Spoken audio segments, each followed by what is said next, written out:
রাজ্য সরকারি কর্মচারী ফেডারেশনের মেখলিগঞ্জ মহকুমা শাখা ও মেখলিগঞ্জ পৌর কর্মচারী ফেডারেশনের বৈঠক অনুষ্ঠিত হল বুধবার।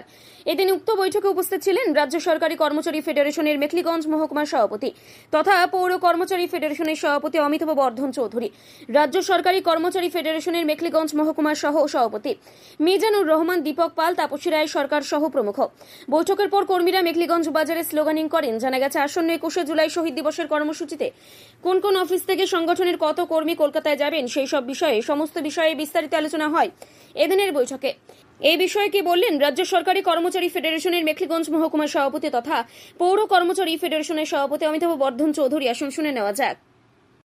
আগামী 21শে জুলাই শহীদ দিবস উপলক্ষে ধর্মতলায় যে অনুষ্ঠান কর্মসূচি রয়েছে মাননীয় দলনেত্রী মমতা বন্দ্যোপাধ্যায়ের নির্দেশে, সেই নিরিখে এবং সেই উদ্দেশ্যে আমরা মেখলিগঞ্জ পৌর কর্মচারী ফেডারেশন এবং মেখলিগঞ্জ সরকারি কর্মচারী ফেডারেশনের তরফ থেকে আজকে আমরা একটা মিটিং করলাম।